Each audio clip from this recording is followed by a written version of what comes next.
DJ, drop a track. Drop a track. We're gonna bring Mr. Willie Norwood and Ray J to the stage. Let's go. Drop those sevens. Bring them in. Drop those sevens. Drop those things. Everybody.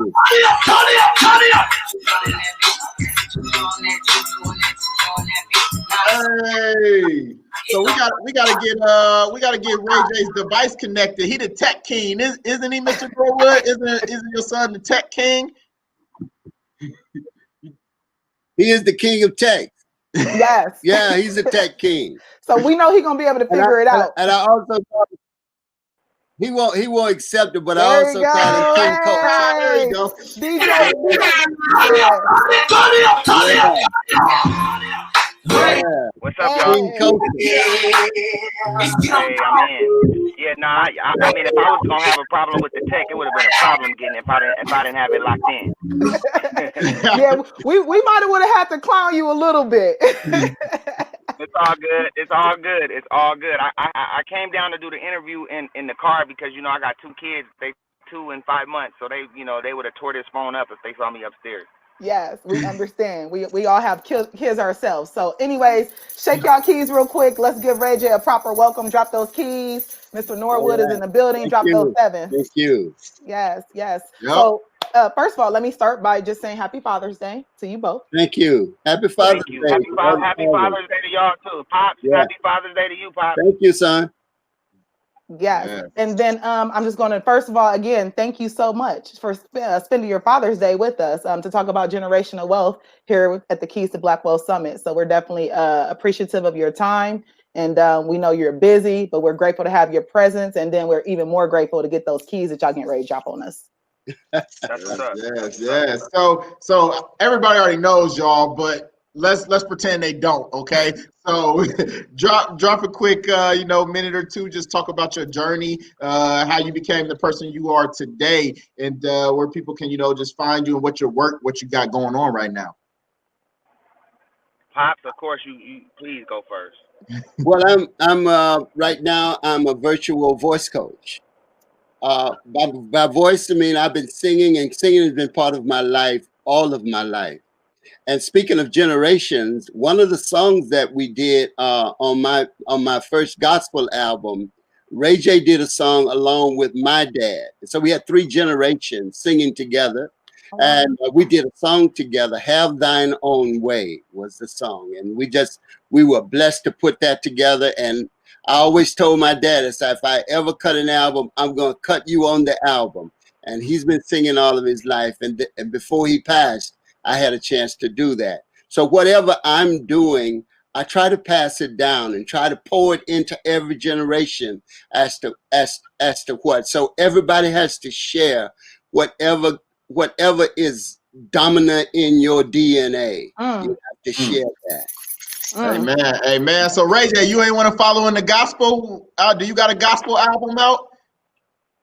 No, I don't have a gospel album out. I've been talking about doing a gospel album, though, but I haven't finished it yet. But I started on a lot of different music. But I can truly say, my dad has been really the key center to all of the music that me and Brandy has ever done. He's instilled in us just the art of discipline and the art of practice and the art of just creating your craft, but then also putting all the work into your craft so you can be an expert at it, Y'all coming out with keys. We ain't even asked no questions yet. We was just where my keys at? Right, you gotta get the keys, Mr. Norwood. You probably got a keyless car. You only need keys to enter in the house or the car, right? Nah, I need keys. I gotta have keys, or the wife gotta open up the door for me, and she ain't gonna be happy about that. Right. So my first question, I want to just set up the stage like this with Mr. Norwood. You just celebrated an anniversary last year, right? 43 years? No, more than that. How many years is it? I think more than that. It's 46, I think.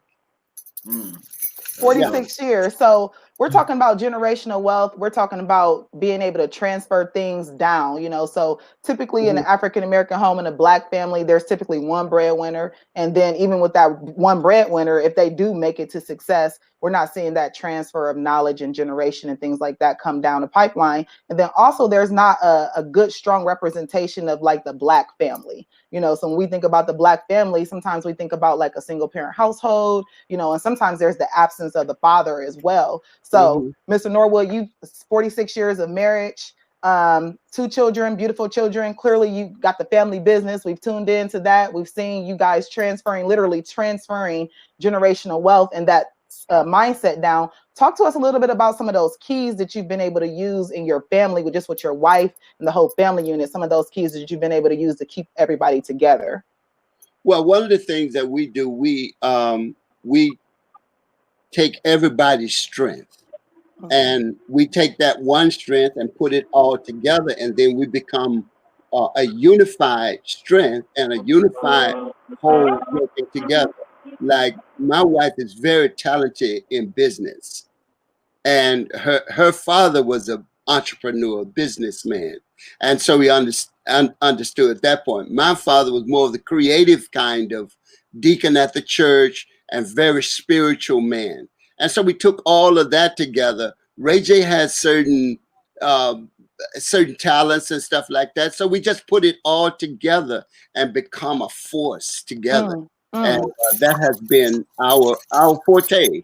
That's what has worked for us. It may not work for every family, but let me just drop this key. Whatever it is that you do, pour it into the generation underneath you. And it will happen on some level. Yes. Yeah, you dropping those keys already. I know the chat going crazy with keys and sevens right now. They dropping. So we see you, Ray J.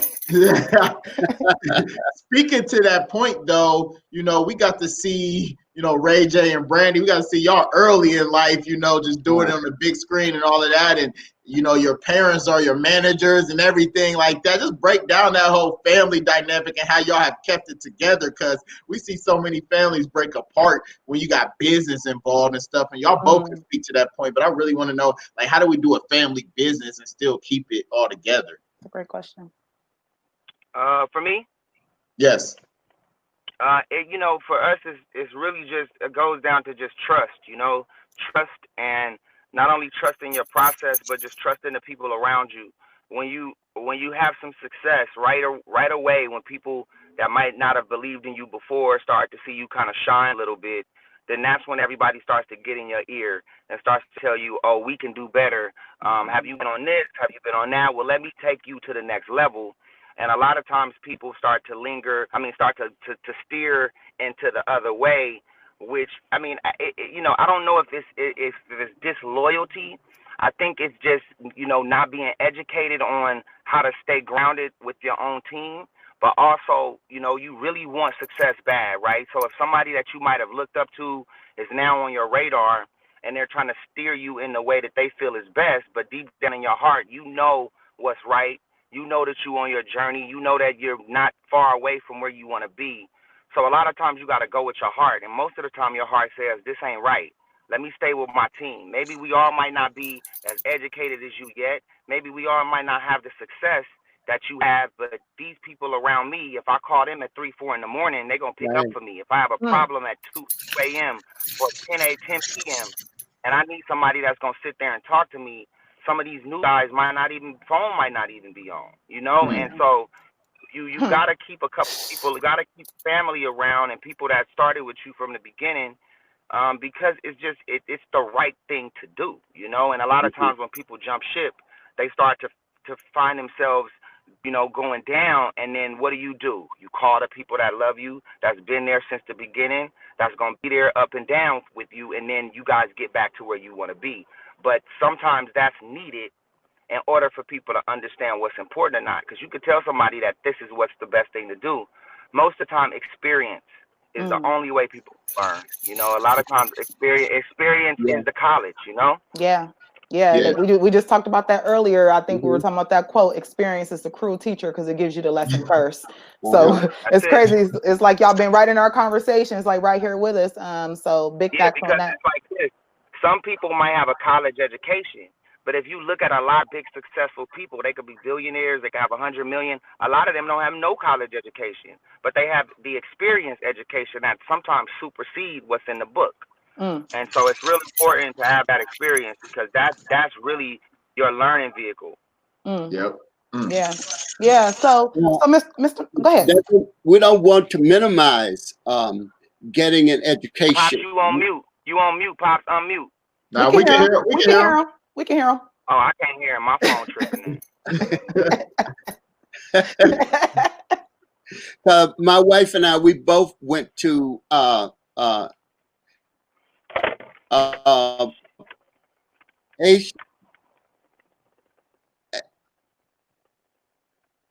HBCUs. We went to that.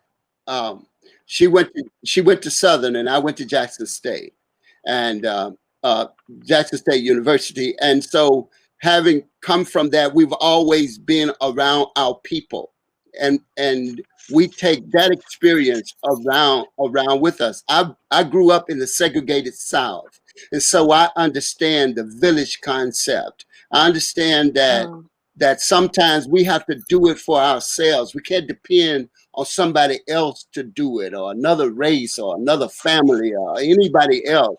We have to really just kind of get together and try to do it for ourselves. And so ownership is very, very important when it comes to whatever God has blessed you with.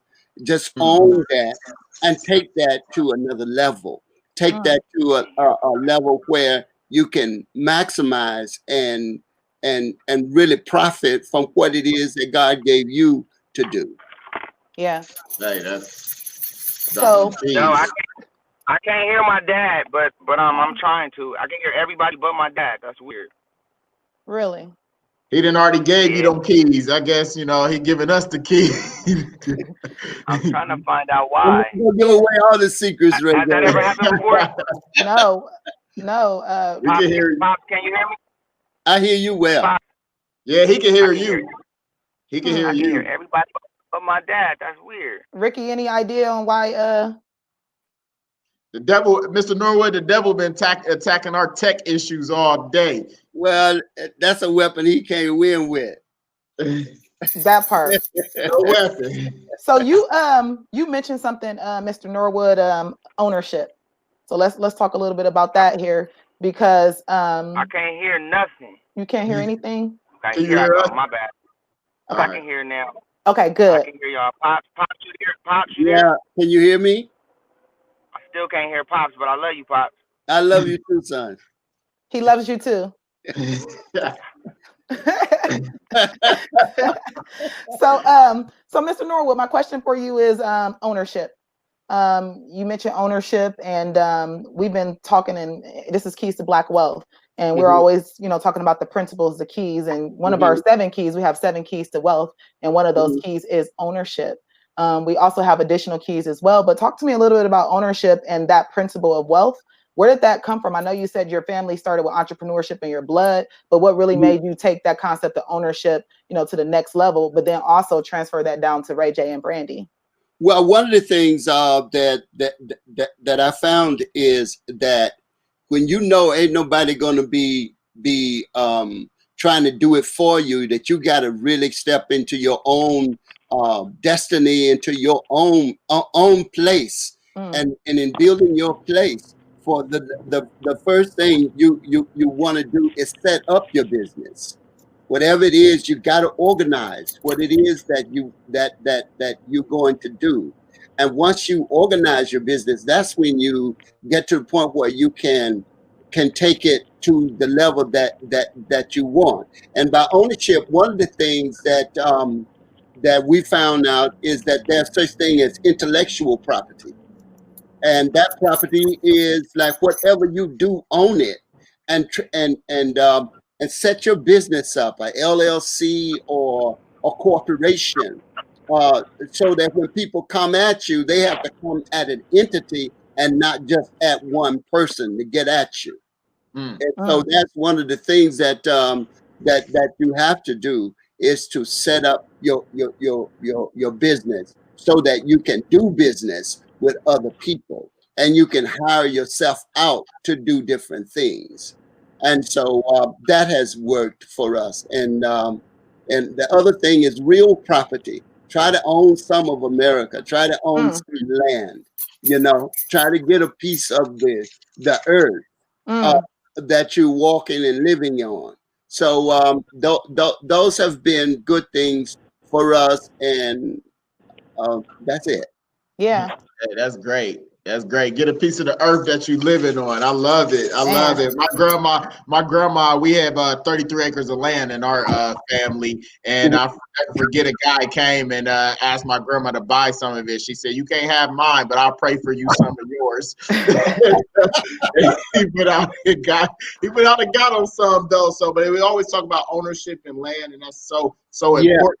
And we're in a digital age now too. Do you want to say something, Mr. Norwood? Yeah, I want to say that if you are living, say, in New York or whatever, and your family owns land, survey the land, get the paperwork right, because you will go there and you will think you have some land and you won't have land. Don't argue with all the inheritance. Some land that we see down in Mississippi is all grown up and looking bad, and it's because all of the relatives and the heirs are arguing over whose land it is, how much I'm gonna get. Y'all can't sell it without me, and going through some problems. You know what I mean? That's a bad way to be. You got to be to the point where, hey, we all can get it together, and we all can get. But that's something that I'm going to do. My father had some land down in Mississippi, and so I'm going to get my drone and go over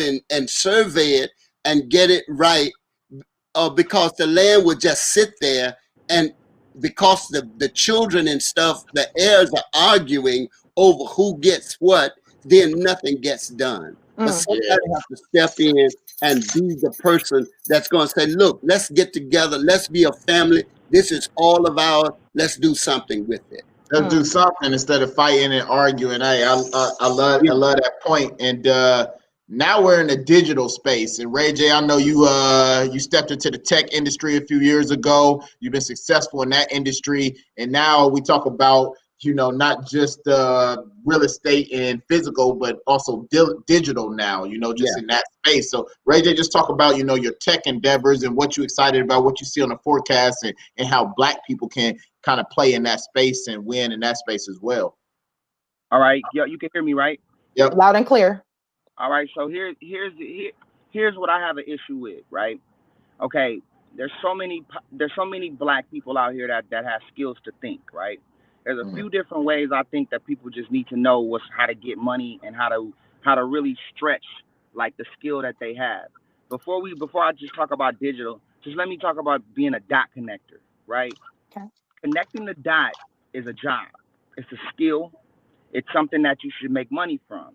So I know there's been plenty of times where somebody you knew and somebody else that you knew needed you to bridge the gap and make the phone call to connect something. They could have made $20,000. They could have made a new business. They could have got something going. You're a part of that deal. Every single time you pick up the phone and you connect the dot, you're a part of that deal. It's not a favor. It's not something that you just hooking somebody up with because they're your friend. If you look at the music industry, and A&R is to listen to the music and to connect the dots. The feature, if I know Snoop Dogg wanted me to connect him with Pharrell. I did that because Snoop's my cousin, Pharrell's my boy. But as I think about what happened, Beautiful, that big record came out of that. The song Snoop came out of that. All of these positive things came out of that one connection. Now, they my friends, so, I let that go. But in the long run, I thought to myself, wow, if an A&R did that, or if somebody that worked for the label or a manager did that, he would have got 20% of that whole deal. He would have made millions off of that one phone call. So I think a lot of times people just being a dot connector is very, very, very beneficial, not just to you, but to the person that you're connecting with. Definitely. Yeah. That's one thing. And then if you want to go into the digital space, there's not enough knowledge on the stock market for Black people. Okay, people don't know about stocks. People don't know how to trade. People don't know how to get into it. People don't have a TD Ameritrade account. People don't have a Robinhood account. So what I just seen happen last week hurt my heart. It hurt me so bad because I think if more black people knew that these stock opportunities was out there for them to buy and trade, we all would have made $1 million last week. Just think about it. Urban One, you won. If you look on the OTC, which is the American platform to trade on, Urban One, TV One. You know Kathy Hughes. She's my people. I love you, Kathy. I love the whole radio TV One team. The stocks was at $1. The stocks went up to $55. $55. Okay. So if black people, right when Black Lives Matter started to happen, if they knew that it's time to start investing in black companies, right there, if they would have thought that, they would have said, but how? I don't know how. I don't know how to do that. I don't know what that means. Right there is when they should be able to type in something and get educated from somebody that's black that trades, because everybody could have put $100 up on Urban One, on U1. Everybody would have made $5,500 off of that $100. So then when Black Lives started to matter to other people, right away we would have all started seeing the benefits from it. But who knows people made billions of dollars off that one $55 jump, but nobody knows how to trade. So I thought to myself, I need to start doing shows, and I need to start getting with people around and teach people what trading means, what a pre-IPO means. You know, people don't know what IPO means. So right now, there's a bunch of unicorn companies people can invest in. A unicorn company is a company that's worth $1 billion, but it's still private, right? So there's opportunities for you to invest in Airbnb, in Uber, in DoorDash, and in so many different companies out there that's pre-IPO, but people might not know what IPO means. People might not know how to get to that certain point. But if they did know, with everybody and how they think, there would be another 150,000 shortcuts to get to the top that they can teach new people, because then their mind would have started working, because then they're educated on how to do stuff. So if I teach somebody how to trade, 2 months later they say, yo, I got it, but I bet you don't know how to do this. Now they putting me up on that. You know, so I think the stock market is something that people should get into. Really, I mean, you really got to study this stuff. You can get a Robinhood account and start trading right away. It's almost similar. If you like going to the casino, then you should be trading on the stocks. And so stuff like that to me, and even me, you know, I felt like, dang, I should have put up $1,000 or 10 grand on the U1 deal. You know, I would have made $550,000 off 10 grand. You know, or traded it, you know, 2 months later and still made 40 grand. I think the education in these kind of markets is very low. And I think, you know, I don't know what kind of percentage it is that, you know, of how many black people, young black people, older black people trade. You know, do they know what a stock is? Do they know how to get to one? You know, how does it work? And I think it takes us to kind of educate people on these other businesses, because, I mean, you can make $1 million sitting in the house taking care of the kids. Right. That part. That part. So let me actually, and this goes to both Ray J and then as well, Mr. Norwood. Talk to us about some financial mistakes that you've made along your journey. Some financial mistakes that you might have made with your wealth, with your money, and you know, what was your learning? What was your lesson from that mistake? Pops, you want me to go? Yeah, go ahead, son. I think every mistake is a blessing, if you look at it like that, right? Because you can make a financial mistake, but that mistake you won't make again if you're smart. So you needed that mistake to get you to the next level. So you got to appreciate the mistakes, because the mistakes are gonna happen. I don't care what level you're on. So for me, I put damn near all my money into Scooty Bike. I mean, I had all my money saved up from television, and I felt like it was time for me to start investing my money. So what if I broke my leg, or what if I couldn't go on TV no more? What if I couldn't do what I'm skilled to do? Then what do I do? So I started to plan for that early, and I don't know if I had $10,000 left in my account, but I literally put all into the Scooty Bike. First, I got an LLC, a limited liability account, for my company, so it limits you from, you know, getting sued or anything like that. So if you're starting a business, you got to get an LLC. If you're doing it under your personal account, then anything that happens to that company, they sue you personally. And then it's hard for you to get back off your feet. So everything you do, get an LLC, make sure you get everything trademarked. Some people get stuff trademarked just in America. to trademark your company, it's a little bit expensive, but you want to get China, you want to get Belgium, you want to get Europe, you want to lock down your trademark everywhere, because when it succeeds, then China could take your same name and then recreate it and do it over there, because you didn't trademark. So I didn't trademark Raytronics all the way yet. So later on in life I experienced that, and then I had to regroup, and then we started Raycon. But just so I don't talk your head off, it came to a point where every bike that I had to buy was about $600 a bike. Okay, that's expensive when you're buying inventory. Right. I really believed in the bike, so I bought about 250 bikes, and then you can do the math on that. And I gave away 350 bikes. But it helped me. It helped me gain power as far as in my name and in my brand. I had one Scooty bike store. I ended up having 6 Scooty bike stores, which was a mistake, because the only store that was really succeeding was the store that I was in, because that was where the strongest team was. So you have to make sure that you consolidate, make sure that you keep everything at a low cost, so you can continue to see profit. So I pretty much spent all my money. And then Lyft and Lime came, and then the bike sharing business dominated. So I was down to my last. And then I just had faith. I met a company out of Canada called Loop. They came in, they purchased Scooty Bike, they purchased the trademark, they purchased the brand, and then they brought me on as creative director. And now we're in Canada.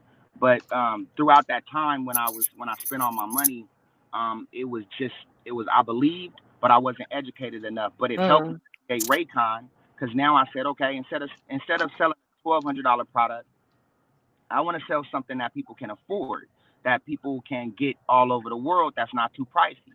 Because a $1,200 bike is the same as a laptop computer or a used car. Right. So it was hard for me to tap into that number before. But now when we started Raycon, when I was literally down to my last, I built a stronger team. I felt like it was time to get a new CEO. It was time to just get the right CEO, get the right CFO, get the right COO. If you're not really a CEO, don't play CEO. You better come on, Ray J, and drop them keys. Just own the company doesn't mean you have to be CEO. You're the founder, so you're the biggest. So hire the right CEO, somebody that's really good at operations. It could be somebody that that worked at H&R Block or at the bank, or one of your friends that's good at financing. Tap him into the operations account. Make sure you get a good financial officer that can make sure he gets you the right LLCs. So now you got 3 strong people running your business. You're checking in with them every day. They're finding 3PL companies, which is fulfillment companies, to make sure they drop and ship your stuff the right way. Just build a strong team. Just to narrow it all down, we made mistakes on Scooty Bike, a lot of mistakes, but it led us to Raycon. I made some adjustments, and in the first 2 years, we were able to bring in 36 million in sales. That part. And now we're at over 55 million in sales. Hopefully by the end of the year, we'll be at 150 million in sales. So it's safe to say that certain mistakes, if you can learn from them and make adjustment from them, they're all worth it. That's pretty much my story on how I got to where I am. Love it, love it. I'd just like to cap that off by saying that learn from your mistakes. Every success is just a conglomeration of a lot of mistakes. And you have to keep going with that. And one of the biggest mistakes I made, I didn't know my own value of what I had to give at first. But then I studied books and I studied what it was and keyed in on what it was that made me unique and authentic. And once I found that out, then I can move forward. But it's hard to move forward when you don't know that you are worthy of whatever success you can imagine. You're worthy of everything that you can dream. It's your dream. And you go on and be that, and go on and do that, and put in the work, and make the mistakes, because you're going to make some. But keep going and keep your vision in at all times. Yeah, I hope the chat is realizing it. It's a whole validation happening right now from the Jalen, the lawyer who just talked earlier, where Ray J was talking about everything we've discussed. It's like the whole blueprint's given out right now. So I love it. It's all forming. So I want to get into to the whole family business as far as like your children in the entertainment business. And a lot of people got their children in the entertainment business. Sometimes it feels like it's almost like exploitation. Some people do that. So how do you balance that out and keep that? That's just so amazing to me how you guys started and still going strong with that. But just talk to that point about, you know, kids being in the entertainment business and you having to manage them and things. Well, one thing, you got to get a clear view of what you're dealing with. And everybody knows that when you're dealing with entertainment, record companies and stuff like that, that their books are baked, and they just sometimes they just not they don't have your interest at heart. They want to work you, but they don't want to pay. And the fact about it is, you make them rich, and then you don't get anything. I remember the first time we got at the label. When Brandy was at the label, the first thing I said, and I hadn't heard it, but maybe one more time, was that it was sharecropping. And y'all don't know that much about sharecropping, but sharecropping is when you take another man's stuff, make money, and then give him money for that. But there are all kind of loopholes in there where they take your work, they take your talent, they take everything, and they use it for themselves and give you pennies in return. So once we understood that, and once we could navigate that space, we were able to then make decisions that's based upon solid business principles instead of just taking what people can give you and just so that you can shine in front of people that you don't like anyway. There we go. Yeah, I love it. So we have a special guest that's gonna come in real quick to say a couple of things to you. Can we bring our guest in?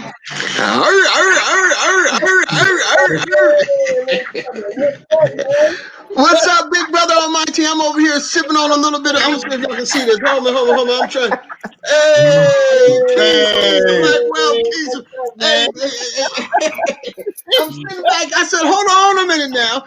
We got to turn up for a little bit. I mean, we giving out some good nuggets. But I have a question that I want to pose to you, big brother of Omega Sci-Fi, and my nephew Ray J.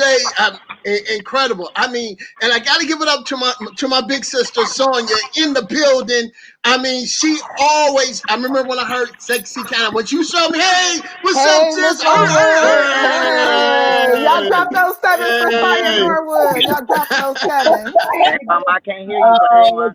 Did a video bomb on me. Hey, honey. Hey, since I have everybody here, I just want to say it's been an honor to be part of the family business. You know, I want to thank my big brother of Omega Sci-Fi, big brother Willie Norwood, and my nephew Ray J, Brandy, big sister Sonia, Alpha Kappa Alpha Sorority. I just want to say I love y'all. And my questions, big sister, you might as well come on up too, big sister, because this question is basically generated for all of y'all. First for big brother and big sister Willie and Sonya. How do you hold accountable to Ray J and Brandy with the family business? And then the second question to you, Ray J, and Brandy's not there. What do you do with that torch once you have it? Well, first I'd like to say that the most important thing was to start at an early age, making them understand the business and the music side of the business. And that was a really big a goal for us, especially with Ray, because at some point I felt like he would be the one to carry the torch. And so it was staying on him for him to understand the elements of the business. And then he picked it up on his own and learned some things that I didn't know about. And so now we collaborate on a lot of things. And, you know, I don't have to tell him much that he doesn't already know. But every now and then I have to yank that chain to make him think a little bit deeper about stuff. But he's doing pretty well. And I think he can hold us up from here on out. Yeah. Yeah, shake them keys. Shake the keys. Okay, Ray J. For me, taking the torch, you know, I'm a humble person, right? So I never really think, you know, that I have the torch in my hand. All I can do is continue to create stuff that makes me happy, that's fun, and that can also be beneficial to the family. Everybody's success story is different, but you always end up at the same destination, and that's to the top, right? So you have to, there's one way, like Brandy did it one way, and she did it excellent, and the strategy was different from me, but I felt like if I did it the way I wanted to do it, and the way that it made me happy, as opposed to what maybe the team or somebody else felt like was the best way for me to go, I had to struggle a lot longer, and I had to put in a lot more work because I didn't want to do it. I just didn't want to do it the way it was presented to me. So when I did that, I understood that it was going to take a lot longer. But I said, I know it might take longer. I know I might eliminate, the hookup pass. I might get me where I want to go. But I just said, when I get to the top, I'll be happier because I feel like I did it the way I wanted to do it. That's correct. There's nothing worse than being successful in a way that you didn't want to be. There's nothing worse than people perceiving you some way, but deep down, you're another way. So your whole life, you got to put on this Superman suit. And when you get back home, you got to take it off, right? I just wanted to be me, whether I was in front of the camera or off the camera. And eventually it started working.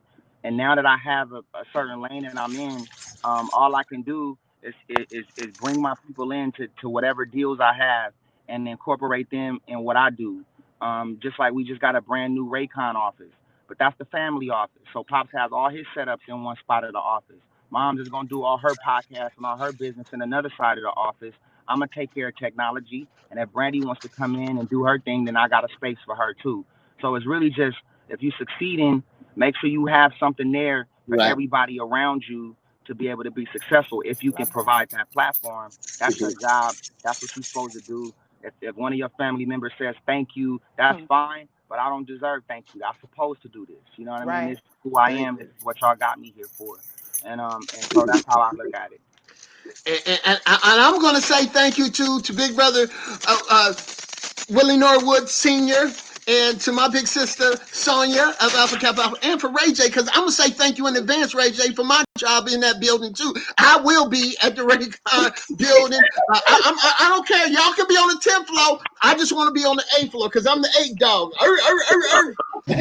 Colors I got on. I say purple and gold, baby. We can't.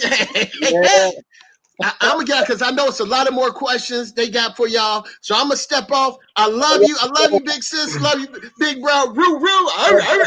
I'll see y'all in my office. Let me know what office on 8th floor. I'm there. Yeah, that part.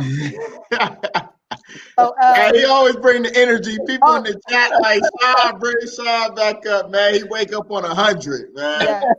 So, Mr. Norwood, Ray J, we have there's 4 of us who built Keys to Black Wealth. So we wanted you to have the opportunity to meet our co-founders. Again, we've been doing a lot of stuff in the community as it relates to bringing wealth, bringing the community forward. So I wanted to meet Lamar Pugsley. He is our strategist, our CMO, brand strategist, content strategist. And then Frank Cage, he's our CBO, our brand strategist there. So Frank, Lamar, you know if you guys had a quick question you wanted to get in real quick before we wrap up. Go ahead, Mar. You're on mute, brother. You're on mute, brother.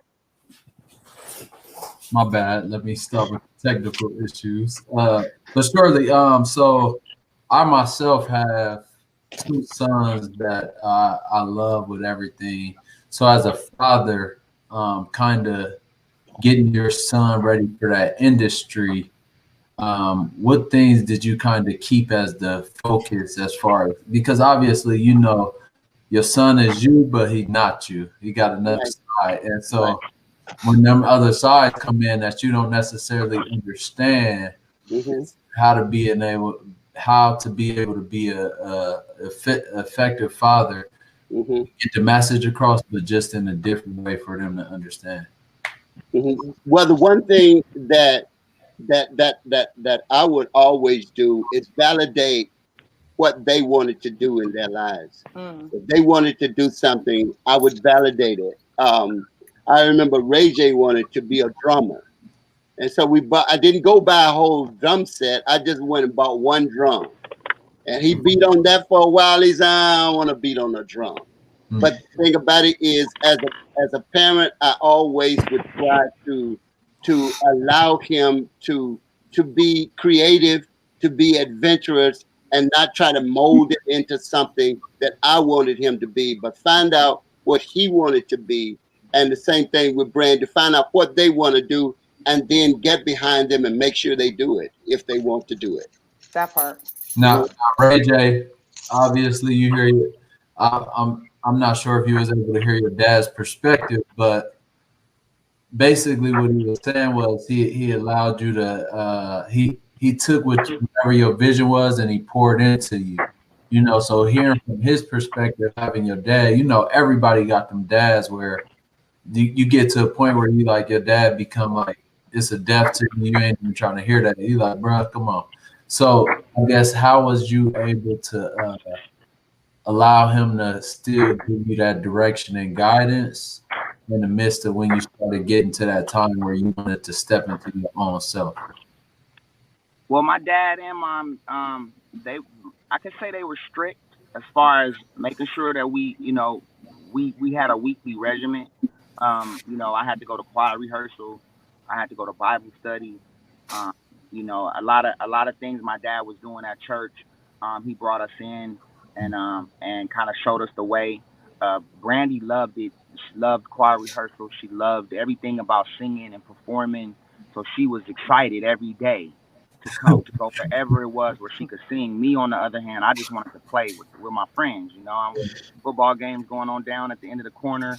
I can't miss that. It's people after school that's playing, and I wanted to do those kind of things. At the same time, still be on TV and still, be a performer.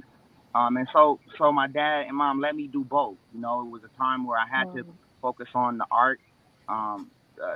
Sundays at church, it was a no-brainer. I had to pull up, or it was like another day at school where if you ain't going to church, then you got to stay in the house. You know what I mean? So all of those things growing up was needed because it just shows you how to discipline yourself. But at the same time, when I stressed to them that, listen, this is how I want to do my career.